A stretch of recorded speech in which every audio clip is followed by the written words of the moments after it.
Bonjour à toutes et à tous. Alors, je vois que le chiffre des participants est en train de monter, donc j'attends encore quelques secondes pour commencer cette table ronde, cet atelier plutôt.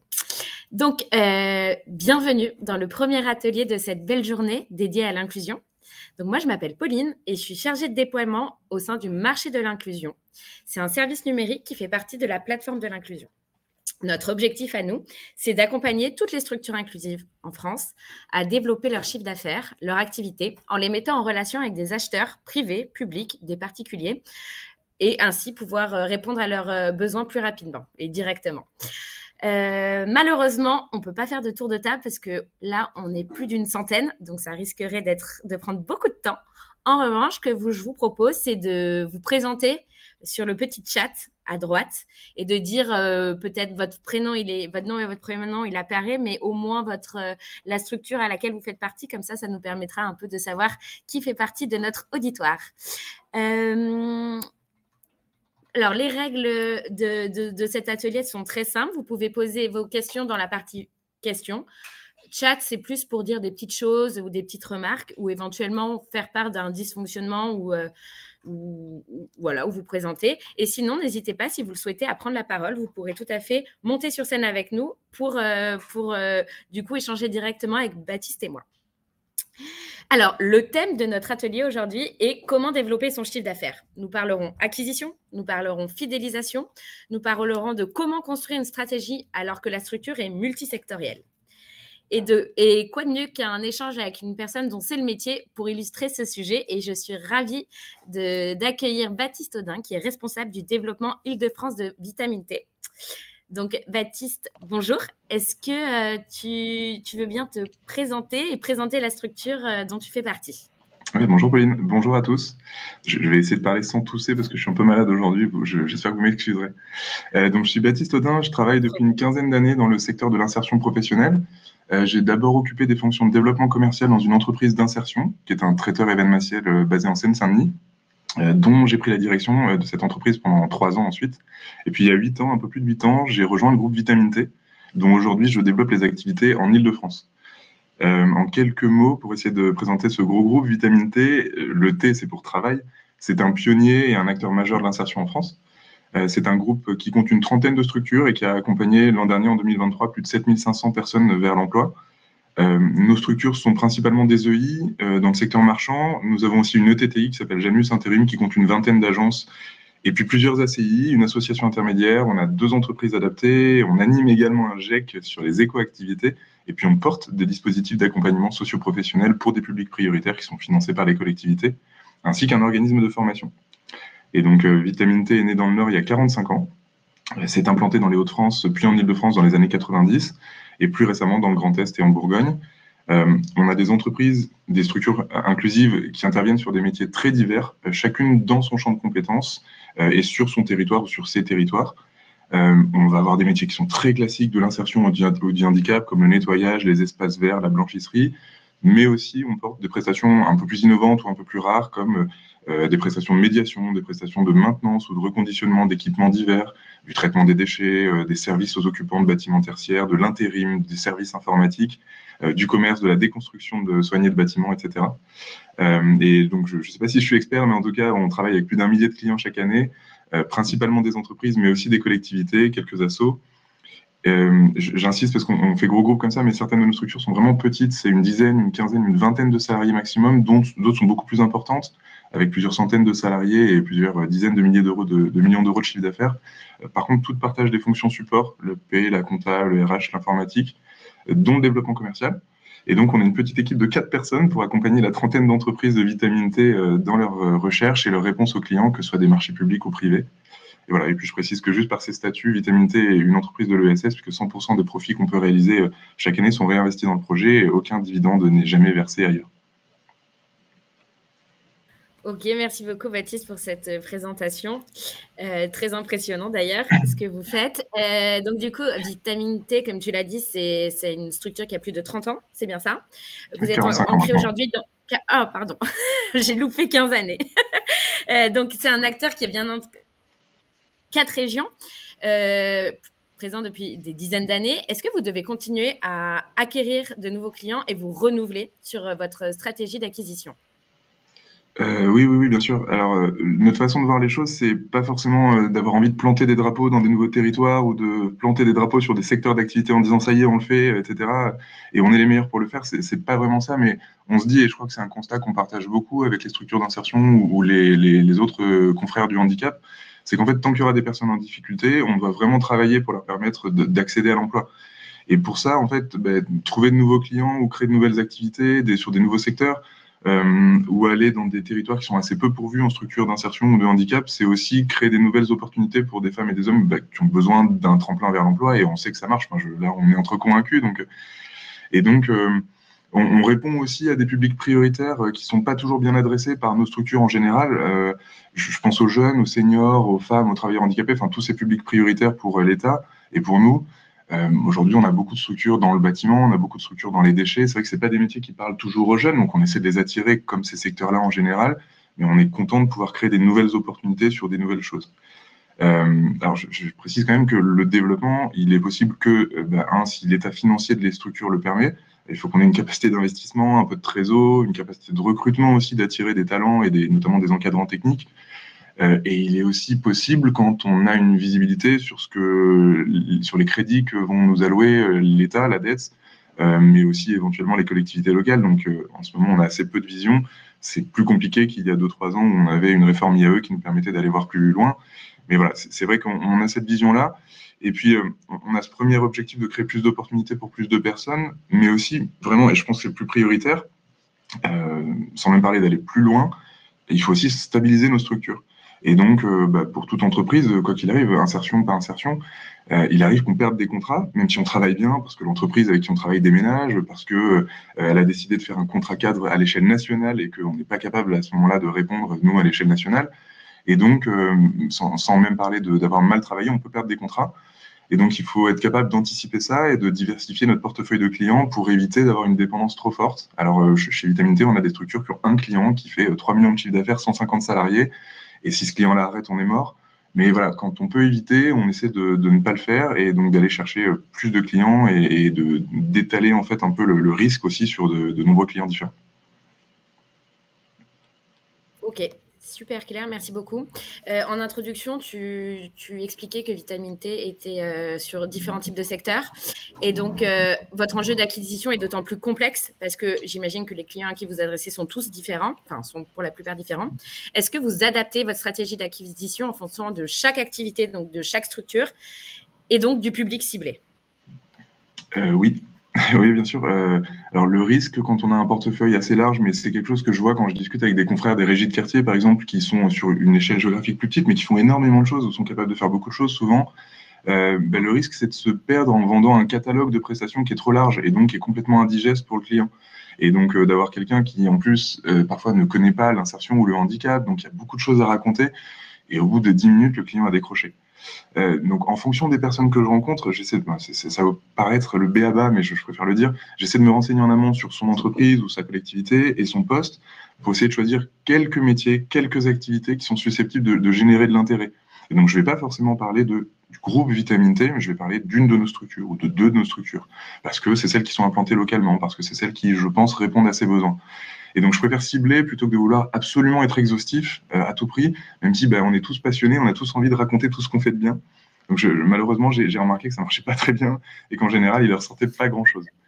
Et donc, on a toujours un deuxième temps après, lorsqu'on a réussi à toucher un client pour travailler sur des sujets plus concrets et ramener des choses qu'on n'aurait pas pu dire lors d'un premier entretien. Et ensuite, en tant que commercial, on ne travaille pas de la même manière. Enfin, en tant que commercial ou en tant que directeur ou directrice de structure ou responsable d'exploitation, on ne va pas travailler de la même manière. Je prends deux exemples chez nous, par exemple, pour notre ACI Espace Vert basé à Aulnay-sous-Bois, par exemple, ou pour notre entreprise d'insertion qui va proposer des prestations de maintenance de matériel hospitalier partout en Île-de-France. Ce n'est pas du tout les mêmes clients, c'est des gens qui n'ont pas les mêmes attentes, qui n'achètent pas la même chose, on ne répond pas aux mêmes besoins. Et donc, si je les attaque de la même manière, je ne vais pas avoir le même résultat.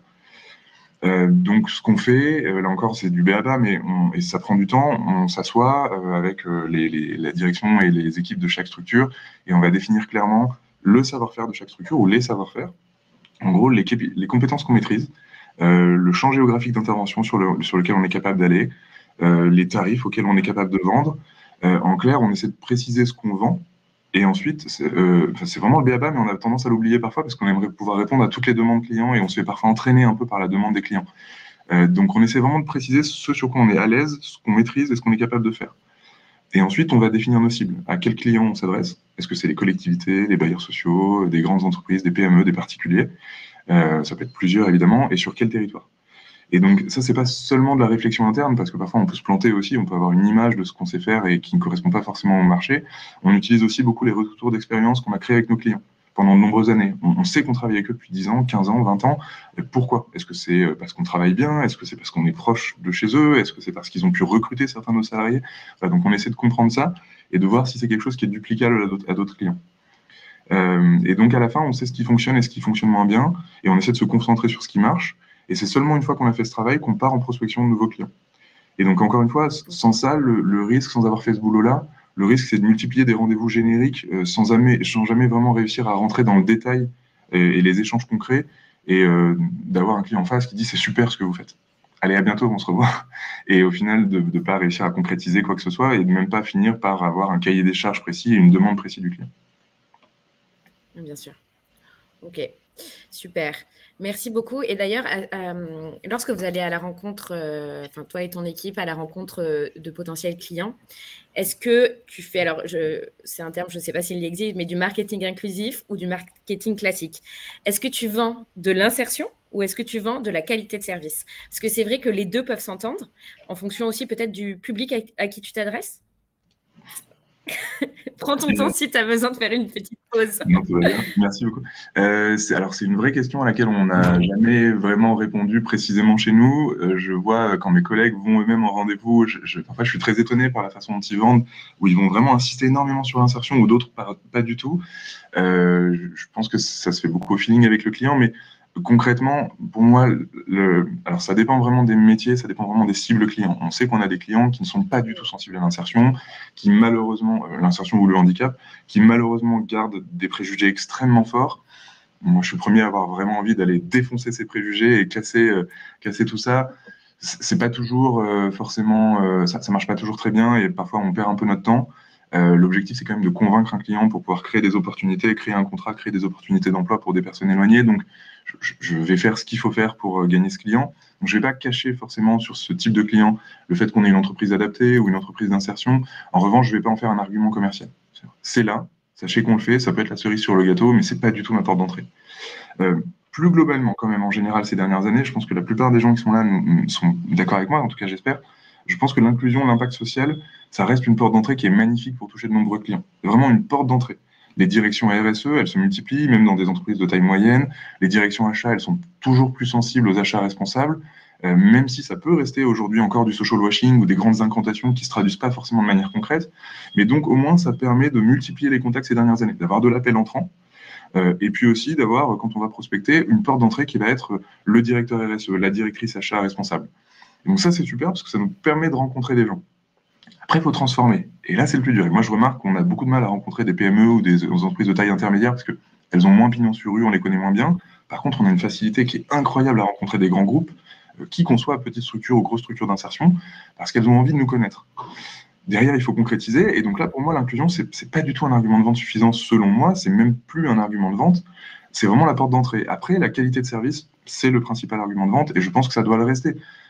Parce que même en ACI, même en ESAT, on a envie de prouver qu'on travaille bien. Et puis, pour rester chez le client et avoir un contrat qui dure, il faut travailler correctement, même si ce n'est pas sur des prestations très complexes, même s'il n'y a pas une attention et une volonté du client d'avoir des prestations extraordinairement complexes.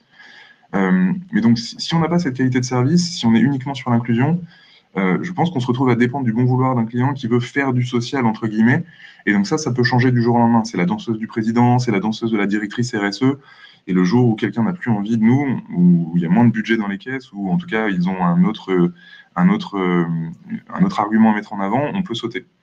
Et donc, un deuxième vrai risque, je pense, c'est qu'on risque dans ce cas-là aussi de vendre à un prix très très bas notre prestation, parce que la valeur ajoutée de notre travail, elle n'est pas perceptible quand on fait juste de l'insertion. Cette valeur, elle n'est pas mise en avant. Et donc, on a tout intérêt, et encore une fois, hein, même en ESAT, même en ACI, où on est sur des secteurs un peu moins marchands, même dans le cadre de marchés réservés à l'insertion ou au handicap, je pense qu'on a intérêt à déployer des méthodes de travail et aussi des relations avec nos clients qui sont vraiment basées sur une obligation de résultat, plutôt que sur une simple obligation de moyens. Et même si l'obligation de résultat, c'est quelque chose de très simple, c'est vous étiez là, vous avez fait votre boulot, et quand vous êtes reparti, c'était nickel. Je pense que c'est vraiment ce que les clients attendent. Et puis, un dernier point, en faisant ça, en se basant sur l'obligation de résultat, je pense que c'est aussi rendre service aux personnes qu'on accompagne, à nos salariés, parce qu'on les met dans des conditions identiques à celles qu'ils vont connaître ou qu'ils connaîtraient dans une entreprise dite classique, un secteur classique. Et je pense que c'est ça, enfin, c'est notre métier, quoi, c'est de mettre les gens dans les meilleures conditions. C'est plus facile à dire qu'à faire. Super, merci beaucoup pour cette réponse très complète et qui a résonné au sein de notre auditoire. Il y a Marie-Joseph Tonnelier qui nous dit qu'elle est tout à fait d'accord avec toi. Elle vend de la qualité de service en premier et ensuite la partie inclusive. Donc, je pense qu'on est assez d'accord avec ta réponse.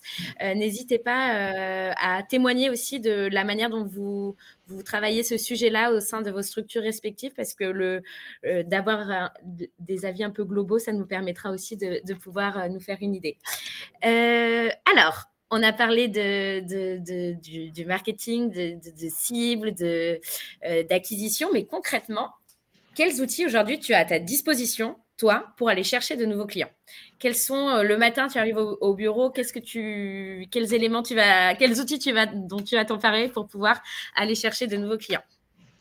Moi, j'ai la chance de ne pas être dans une entreprise où on vend des aspirateurs ou des choses hyper basiques, donc c'est super parce que les journées se ressemblent pas. Et puis, comme on a plein de métiers différents et plein de cibles différents, on peut faire des choses différentes tous les jours. Mais globalement, alors c'est des réponses assez basiques, mais il y a évidemment LinkedIn qui est un outil fantastique pour identifier des pistes. Encore faut-il en amont savoir ce qu'on vend et donc qui on veut toucher.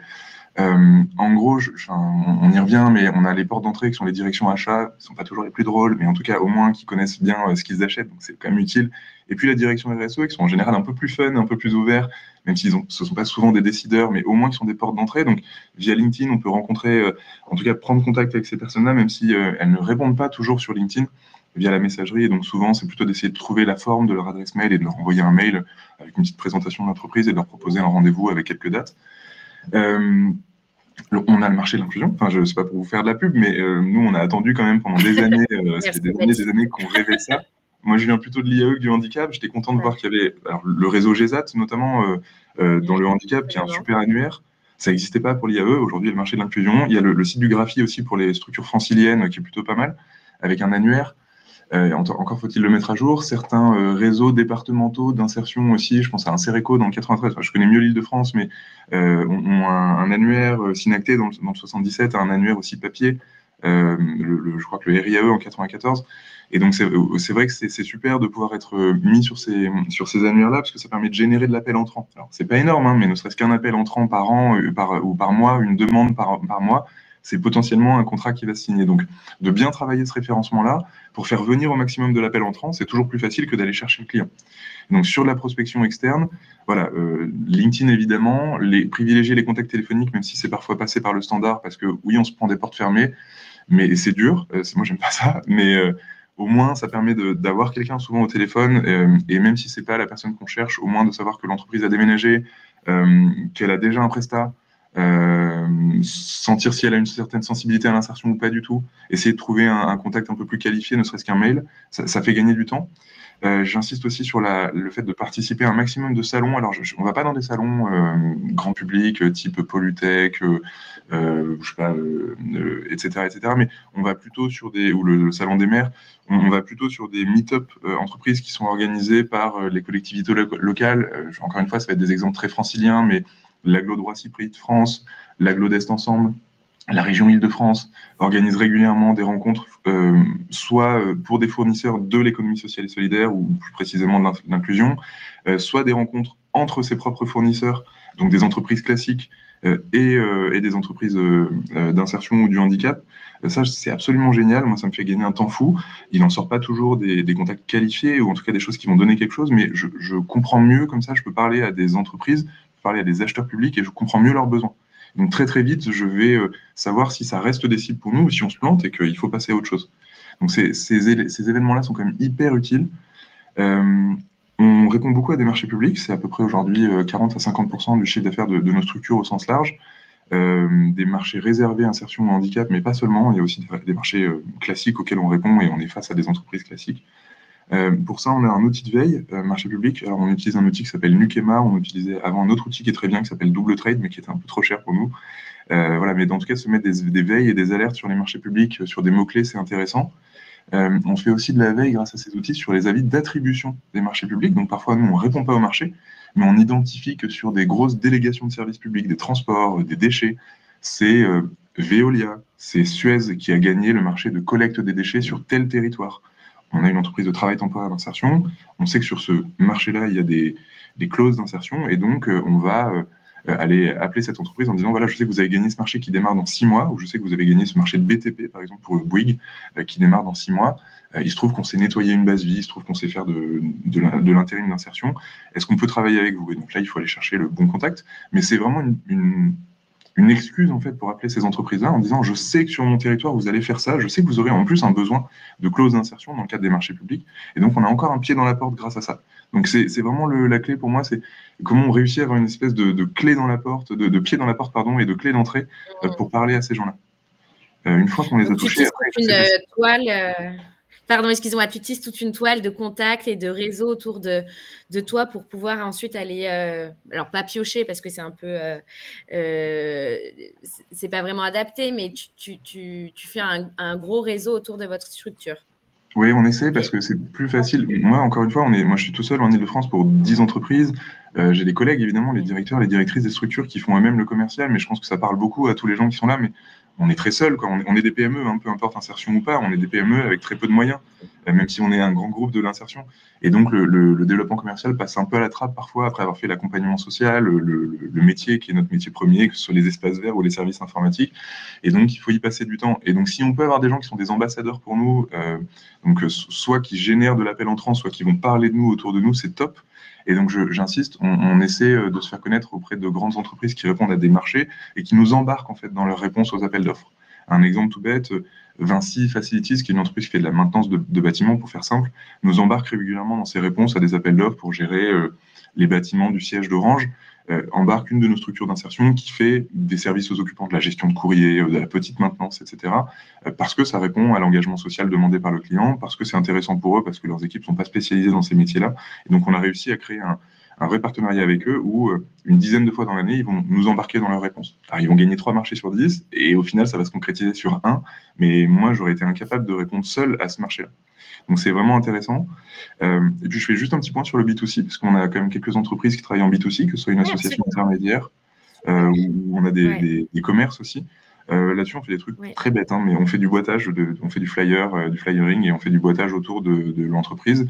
On demande aux collectivités locales de passer des petites annonces pour nous dans le journal municipal ou de faire un petit publi-reportage pour nous. Parfois, c'est payant, parfois, c'est gratuit. Et voilà. Et là encore, on essaie d'avoir des relais de com autour de nous, d'avoir par le CCAS, par exemple, pour l'AI, des gens qui vont parler de nous pour des services à domicile, voilà, de se faire connaître auprès des bailleurs sociaux.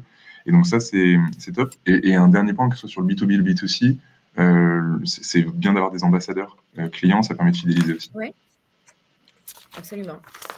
Super, merci beaucoup pour cette réponse super complète. Alors, le B2C, c'est-à-dire, c'est s'adresser directement aux particuliers. Pardon, je réponds à une question, Baptiste. Au contraire de B2B, où c'est en fait l'entreprise qui adresse ses services à une entreprise directement. Alors, il nous reste 21 minutes. J'aimerais bien qu'on consacre un bon quart d'heure aux questions qui sont posées dans le chat. Il y en a pas mal. Donc, ce que je te propose plutôt, Baptiste, c'est de te poser une ultime question. Et puis ensuite, on fait la session questions-réponses. Alors, on a beaucoup parlé d'acquisition. Donc, c'est vraiment le nerf de la guerre. Mais il y a une phrase une étude qui dit qu'il est 7 fois plus cher d'acquérir plutôt que de fidéliser. C'est un volet marketing qui peut être souvent oublié et pour autant être très important. Est-ce que tu confirmes ce point-là ou tu n'es pas forcément d'accord ? Je n'avais pas le chiffre des 7 fois plus cher d'acquérir, mais oui, je confirme, c'est très compliqué de trouver un nouveau client. Merci Harvard. Alors sur le terrain, moi j'ai remarqué que c'est effectivement beaucoup plus difficile d'aller chercher un nouveau client. Non pas que les clients existants soient moins exigeants, mais voilà, c'est compliqué de se faire connaître, il faut sortir un nouveau client. Je pense aussi aux entreprises de propreté, on est nombreux, avec la reprise de personnel obligatoire, qui est très bien pour les salariés, mais qui est compliqué pour aller chercher de nouveaux clients. Mais forcément, ça veut dire que le champ est moins large pour nous qui voulons créer des postes en parcours d'insertion. Donc même pour une entreprise de propreté, c'est encore plus important, en particulier dans ce cadre-là, d'aller conserver nos clients. Donc oui, les clients existants, c'est hyper important. Moi, j'ai 2 réflexions là-dessus. Les clients existants, ouais, on les garde, donc c'est top. Donc, on n'a pas besoin d'aller chercher de nouveaux clients, au moins. Mais aussi, c'est des super ambassadeurs potentiels. C'est-à-dire que nos clients existants sont déjà en interne des super clients. On travaille aujourd'hui pour notre entreprise de travail temporaire avec une entreprise de logistique. Cette entreprise de logistique, elle a des bases partout en France. Alors nous, on n'est pas partout en France, mais on est dans plusieurs régions. Clairement, le responsable de l'entrepôt de Carvin, à côté de Lens, nous a ouvert les portes de l'entrepôt d'Asnières. Et ça, c'est top, parce que grâce à lui, on a pu rencontrer la responsable de l'entrepôt d'Asnières qui ne voulait pas nous rencontrer. Sauf qu'on avait une lettre de reco, on a eu un petit coup de fil, on a pu faire un rendez-vous, et depuis, on travaille avec elle. Sans son collègue, je pense qu'on ne rentrait pas. Et donc ça, c'est top. Et donc c'est vraiment pour ça qu'il faut vraiment chouchouter nos clients internes. C'est une évidence, mais parfois on oublie un peu. Et puis ensuite, on peut utiliser ces références clients pour aller voir d'autres clients. Aujourd'hui, on disait l'inclusion, c'est pas forcément le meilleur argument, c'est vraiment la qualité de service. Je pense qu'il n'y a rien qui parle plus à un client, mais moi le premier, quand on vient me vendre quelque chose, que de dire je travaille avec quelqu'un qui a exactement les mêmes besoins que toi. Ça fait maintenant 5 ans, ça se passe extrêmement bien et aujourd'hui, ils nous reconduisent.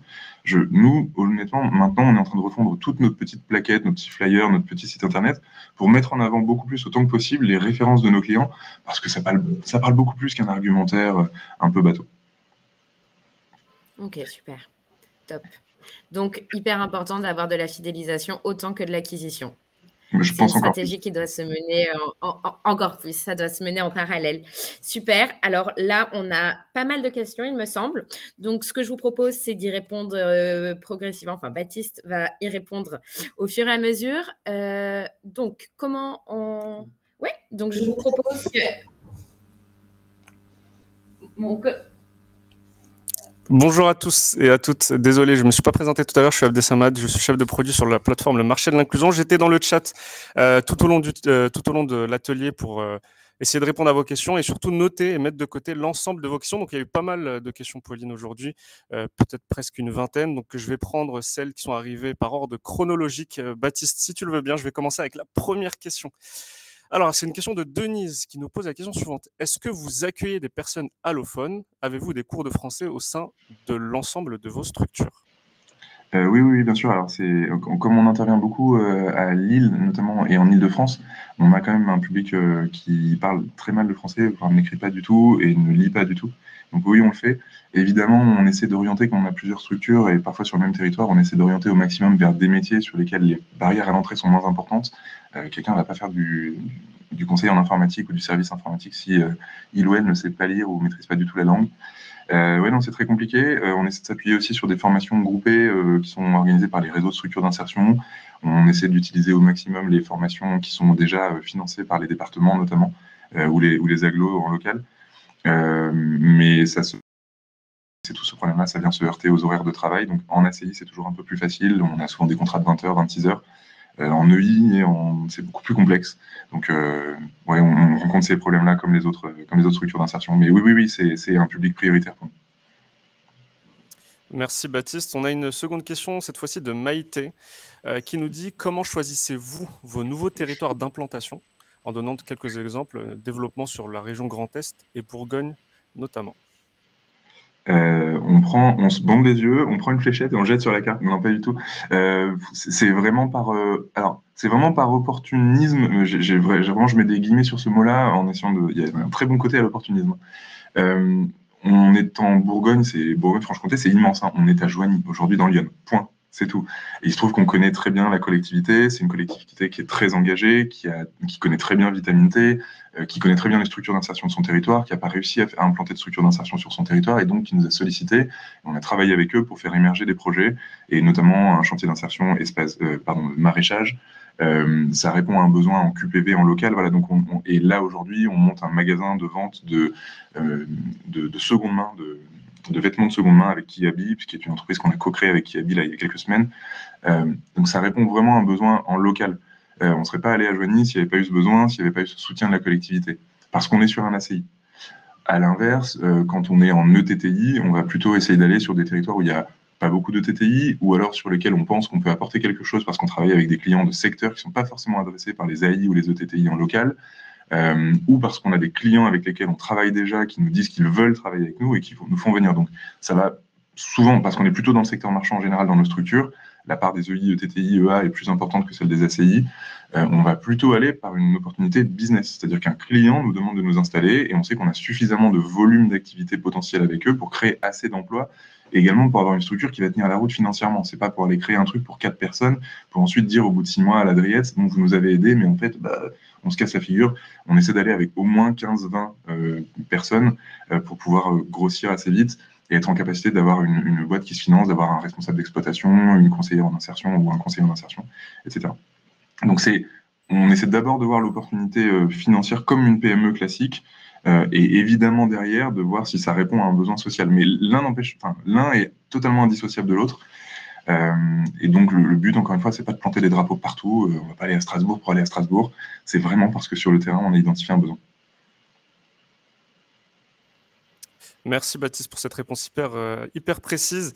On va passer sur un autre sujet. C'est Céline qui aborde le sujet des marchés publics. Elle vous demande quelle part représentent les marchés publics dans votre chiffre d'affaires. Est-ce que c'est une donnée que vous communiquez ? Oui, bien sûr. Alors, je ne l'ai pas en tête exactement. Ça dépend vraiment des structures. On a des structures qui sont à 100% marché public parce qu'elles ont notamment un ou deux très gros marchés. On a des structures d'insertion aussi qui travaillent qui sont pas forcément attributaires de marché public, mais qui vont travailler énormément en sous-traitance, co-traitance ou en intérim d'insertion pour des entreprises classiques qui sont elles-mêmes attributaires de grosses concessions de services publics, DSP, délégations de services publics ou gros marchés publics. Donc, indirectement, en fait, on travaille dans le cadre de marchés publics, notamment via les clauses d'insertion de ces marchés. Je dirais que c'est 40 à 50% de notre chiffre d'affaires minimum aujourd'hui sur le groupe Vitamine T. On fait à peu près 120 millions d'euros de chiffre d'affaires, je crois, l'an dernier, tout confondu et hors aide. Donc c'est énorme, c'est une très grosse part. On a toujours dit qu'on voulait s'en détacher parce qu'on pense que c'est dangereux. En même temps, moi, je vois quand même que c'est des marchés qui sont longs. C'est des marchés qui durent 4 ans, 5 ans parfois. C'est des marchés qui sont de grande ampleur. C'est des marchés avec des marchés réservés, des clauses d'insertion qui se multiplient. On voit aussi des marchés classiques avec des critères de notation sur l'engagement social qui peuvent atteindre 5, 10, 20% de la note parfois. Je pense à la SNCF, je pense au marché des JO, je pense au marché du Grand Paris Express. Donc moi, je pense qu'on a quand même intérêt à continuer à y aller. Donc c'est des grandes discussions en interne. Donc ça prend beaucoup de temps. Le gros avantage aussi en tant qu'acquisition de clients, c'est qu'en faisant de la veille marché public, on voit les marchés sortir. Les acheteurs publics aussi font de plus en plus de sourcing en amont. Donc parfois, on sait 6 mois à l'avance que ce marché va sortir. Donc ça nous permet de nous organiser. Ça nous permet aussi de faire du lobbying, vraiment au sens positif du terme. C'est-à-dire les acheteurs publics ont le droit dans le code des marchés publics maintenant de faire du sourcing, de se renseigner. C'est aussi pour ça qu'ils utilisent le marché de l'inclusion, je crois, et qui sont accompagnés aussi par d'autres, le réseau GESAT, etc. Et donc, ça permet aussi pour nous de dire, voilà, on est capable de répondre à ça, nous, structures d'insertion, on est capable de se grouper aussi parfois pour répondre. Si vous faites un marché à l'échelle nationale, vous n'aurez personne. Si vous faites un marché à l'échelle départementale, peut-être. Voilà. Et donc, ça permet à des boîtes comme GRDF récemment de sortir des marchés super sur la blanchisserie, où ils ont eu des bonnes réponses et où beaucoup des AT et de A ont pu répondre. Et donc, on a vraiment, moi, je suis assez fier de ça, on a vraiment développé cette expertise des marchés publics. Pas parce qu'on a envie de faire du public pour faire du public, mais parce qu'en fait, c'est assez pratique une fois qu'on a compris la complexité administrative et la lourdeur des marchés publics. Et les entreprises privées sont moins claires dans leurs achats et parfois, elles nous font plus tourner en bourrique. Avec les marchés publics, au moins, on sait où on va. Voilà, c'est pas toujours facile, c'est pas toujours très bien vendu, mais au moins, on sait où on va, c'est assez clair. Donc, c'est un socle pour nous d'activité qui est hyper important. Merci, et tu l'as dit tout à l'heure, effectivement, les acheteurs publics sont de plus en plus utilisateurs et utilisatrices du marché de l'inclusion dans leur phase de sourcing. Et je vous invite véritablement, lorsque vous recevez des sourcings d'acheteurs publics via le marché de l'inclusion, à jouer le jeu d'accompagner un peu l'acheteur pour qu'il puisse lui calibrer son marché. Des choses qui sont réservées ou voire même des lots réservés. On a tout autre sujet, on a une question de Marcel, une question un peu touchy, je vais voir si, je vais te la poser quand même. Bonjour, quel levier avez-vous pour activer pour vos... Alors désolé, la question, je vais la reprendre. Quel levier avez-vous pour vous développer sur des territoires où les DETS ne souhaitent pas fournir d'aide au poste? Alors là, c'est la merde. Je crois que c'est la seule solution qu'on peut faire. On a comme beaucoup de structures d'insertion, beaucoup bénéficié aussi des FDI pour investir il y a 3 ans. On s'est engagé à créer plus de 600 ETP, donc à peu près 800-900 postes, emplois. sur 3 ans. On y est, on est au rendez-vous de ce qu'on a fait. Enfin, c'est incroyable. Moi, je suis hyper fier de mes collègues qui ont fait un travail incroyable. On a créé des nouvelles entreprises dans plusieurs territoires sur de nouveaux métiers. Et là, maintenant, on nous dit, je suis désolé, en fait, on ne peut pas vous suivre. Donc, heureusement, on a eu la bourse au poste en fin d'année et on a à peu près ce qu'on a créé comme poste, donc on est rassuré, mais c'est hyper compliqué. Ça freine énormément notre développement. Moi, j'ai des collègues à qui je dis, voilà, on va réussir à choper un contrat si tu es d'accord. On peut créer 3 postes. Et ils me disent, j'ai pas les aides derrière. Et d'un point de vue financier, ça passe pas. En ACI, par exemple, ça passe pas. En EI, on peut essayer. En ETTI, ça peut fonctionner un peu plus facilement, mais c'est forcément au détriment de l'accompagnement derrière et c'est pas quelque chose qu'on veut faire. Donc, j'ai pas la réponse. On fait le siège des dettes. On fait le siège avec nos relais qui sont. Alors, nous, on est à la Fédération des entreprises d'insertion, mais ça peut être le CORAS, la FAS, Chantier École. On fait vraiment le siège de la DGEFP et on pousse. On est un gros acteur, donc on essaie d'avoir une voix qui porte un peu plus peut-être qu'une petite structure en local, mais voilà, on pousse à l'échelle locale. On va voir les députés quand il faut, on leur dit que c'est pas normal. Et on pousse. On est persuadé qu'il y a encore de l'argent dans les caisses. Juste sur l'Île-de-France, on sait qu'il y a entre 10 et 30 millions d'euros qui n'ont pas été utilisés l'an dernier. Ça n'a aucun sens quand il y a des entreprises qui arrivent à développer. Voilà. Et donc, on essaie aussi d'être exemplaire. Et ça, c'est un message que je fais passer à tout le monde, mais on essaie d'être exemplaire. Autant, on sait que c'est très difficile dans le remonter à l'ASP, parce que parfois, on a des structures qui sous-performent. Ça arrive, voilà, on a perdu des contrats, on n'arrive pas à embaucher. Et donc, si on a fait 2 ETP en moins, que ces 2 ETP puissent servir à d'autres structures. Parce qu'avant tout, il faut aussi utiliser l'argent qu'on arrive à nous donner. Mais j'ai pas de réponse à part s'appuyer sur les réseaux et aller taper aussi large que possible et surtout donner beaucoup de visibilité sur nos projets. Parfois 6 mois à l'avance, on va dire voilà, on a ce projet-là qui est dans les cartons, on ne sait pas si on va réussir à le porter, mais si vous nous dites pas go, on peut pas y aller, il faut qu'on passe en CDIE avant. Et donc on essaie d'être très en amont auprès des Driettes. Voilà, il y a peut-être des gens des Driettes ici, j'espère qu'ils m'excuseront, mais on a clairement des Driettes qui sont, enfin des DETS pardon, qui sont très à l'écoute sur certains territoires, pas du tout sur d'autres. Voilà, ça rend fou parfois, et parfois on est très heureux de travailler avec eux, donc c'est vraiment la chance, au petit bonheur la chance suivant les départements. Ok, merci en tout cas pour ta réponse hyper transparente, et j'espère que Marcel, qui t'a posé la question tout à l'heure, a eu certains éléments de réponse. Une autre question. Il y a des idées, moi je suis preneur, parce qu'on est preneur d'idées aussi, parce que c'est vraiment un casse-tête. Bah, n'hésitez pas, Marcel, dans le chat, à donner aussi votre point de vue sur ce sujet. A priori, vous avez aussi vécu ce cas de figure.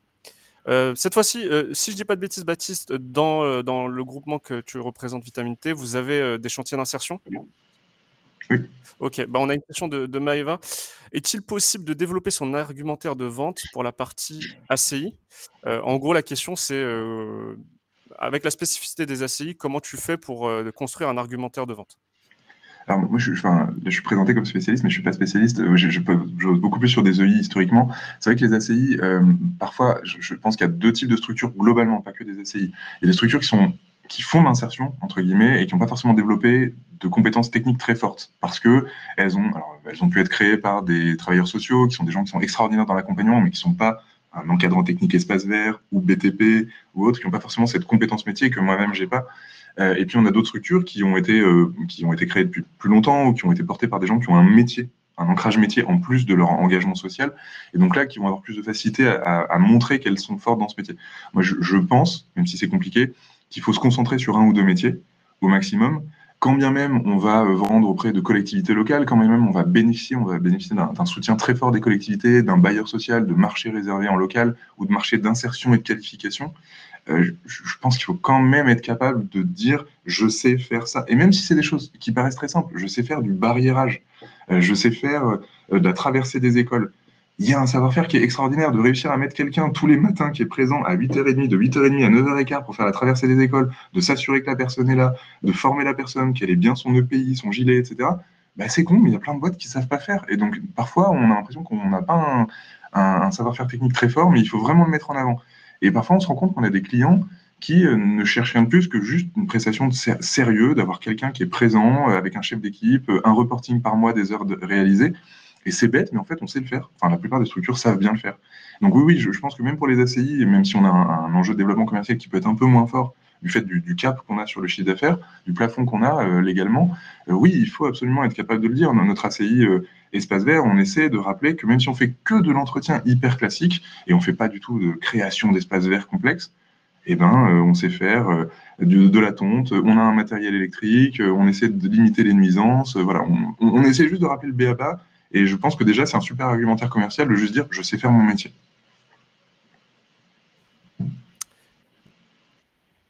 On a encore quelques questions, il reste 5 minutes. Simplement, une petite parenthèse pour vous dire qu'ensuite, on enchaînera sur un forum ouvert. Donc, vous pourrez nous rejoindre, l'équipe du marché de l'inclusion, pour creuser certains sujets, nous poser d'autres questions en lien peut-être avec l'outil le marché de l'inclusion. Et donc, on aura, il me semble, Pauline, une demi-heure, 45 minutes pour parler d'autres sujets et de creuser certains points que vous aimeriez aborder. Une autre question, Baptiste. On va passer maintenant sur le dispositif des ETTI. Donc, tu disais tout à l'heure que dans ton réseau, il y avait des ETTI, si je ne dis pas de bêtises. Oui. Est-ce une piste, alors c'est la question de Sylvie, est-ce une piste de faire des partenariats avec des ETT classiques? Et elle rajoute entre parenthèses, la concurrence est féroce. Oui, la concurrence est très féroce. Donc, on a au sein de Vitamine T la plus grosse entreprise en fait, du groupe en nombre de personnes et en chiffre d'affaires. S'appelle Janus Intérim, qui est une ETTI, tout ce qu'il y a de plus classique, et qui a une vingtaine d'agences qui sont implantées en Île-de-France, dans les Hauts-de-France et en Champagne-Ardenne. En Champagne-Ardenne, dans les Ardennes. On ne fait pas de partenariat avec les ETT. Moi, je considère que les autres ETTI ne sont pas forcément des concurrents forts. En général, on a plutôt tendance à travailler ensemble, notamment sur des projets de formation, dans le cadre de grands projets de territoire, comme les chantiers du Grand Paris Express, comme des formations de chauffeurs poids lourds, par exemple. On va plutôt travailler ensemble avec d'autres ETTI. Je pense à Pro-Emploi, avec qui on travaille régulièrement ensemble, le groupe ID, etc. Sur des aspects de formation, on fait aussi beaucoup de lobbying ensemble, quand on va voir des facilitateurs de clauses sociales, en rappelant que c'est mieux de travailler avec nous, et pas avec les ETT classiques, qui disent qu'elles sont ETTI souvent, de plus en plus souvent, notamment en Île-de-France. Il y a beaucoup de ce genre-là, il y a aussi dans d'autres régions. Et donc les ETT sont plutôt des concurrents. Ça ne veut pas dire qu'il ne faut pas travailler avec eux, mais aujourd'hui, on a du mal et on n'a pas forcément vu l'intérêt à travailler avec eux. En revanche, on travaille avec eux, ils sont dans notre réseau de recruteurs. C'est-à-dire qu'ils sont très, très, très heureux de récupérer des intérimaires, qui sont des gens qui ont pu travailler 1 an, 1 an et demi, jusqu'à 2 ans chez nous, dont on a levé une grande partie des freins à l'emploi, même si on n'est pas magicien et qu'il y a des freins qu'on n'arrive pas toujours à lever, qui ont des gens qui ont 2 ans de travail de manière très intensive dans des entreprises qui sont aussi leurs clients. Et donc, on a pas mal de gens qui sortent, même si on pousse évidemment vers l'emploi durable et vers les CDI, on a quand même pas mal de gens qui veulent aussi garder la liberté d'être intérimaires. Ils savent aussi qu'ils sont plutôt mieux payés en tant qu'intérimaires, même si c'est un profil qui peut être, un statut qui peut être un peu casse-gueule et un peu précarisant parfois, mais certains, ils trouvent vraiment leur compte d'un point de vue financier. Et donc, on a beaucoup de gens qui sont même embauchés en CDI intérimaire par des entreprises comme Adecco ou par CRIT, etc. Donc oui, on s'adresse à eux, mais plutôt pour des suites de parcours que pour des vrais partenariats commerciaux. Après, peut-être que localement, il y a des enjeux, il y a des possibilités, mais sincèrement, je ne les vois pas. Parce qu'on répond vraiment exactement aux mêmes besoins. Je crois récemment avoir vu un chiffre, 80% des emplois en intérim sont des emplois peu qualifiés. Et donc, peu ou prou, je pense, nous, ETTI, répondre à ces besoins-là en formant, en accompagnant les gens. Et je vais être très méchant pour les ETT, mais je pense qu'on fait un meilleur travail qu'eux sur ces postes-là. C'est-à-dire que le simple fait qu'on fasse de l'accompagnement social et qu'on ait un permanent pour 10 ou pour 15 en ETTI quand on travaille bien, c'est mieux qu'une ETT classique, même dans une petite ville où vous allez avoir une personne pour 40 ou 50 minimum en agence. Et même une ETT classique qui fait bien son travail ne peut pas travailler aussi bien que nous. Merci Baptiste pour ton regard sur les potentielles synergies ETT et ETTI. On a une question de Marcel, mais je vais proposer à Marcel de la poser tout à l'heure dans le forum ouvert. Donc la question de Marcel, c'est: existe-t-il un répertoire des responsables RSE des entreprises par territoire pour avoir une clé d'entrée? Ça faisait écho à ce que tu disais tout à l'heure, Baptiste, sur ta capacité à prospecter des directions achats et des directions RSE via des supports type LinkedIn et autres. Marcel, je vous invite à poser cette question tout à l'heure dans le forum ouvert, le marché de l'inclusion, qu'on va rejoindre dans à peu près 1 minute.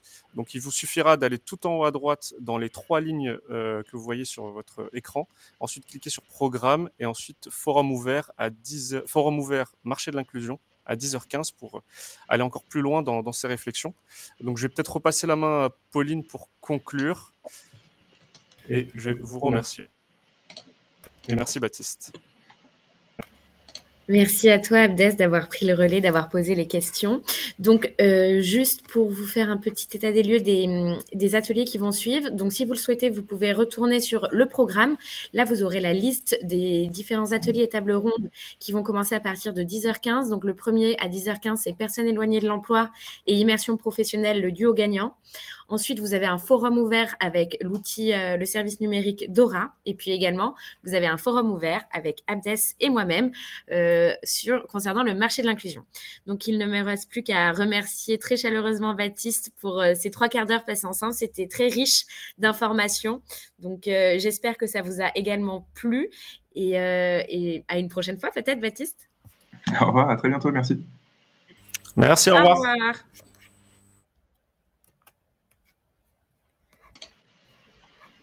Merci, Pauline.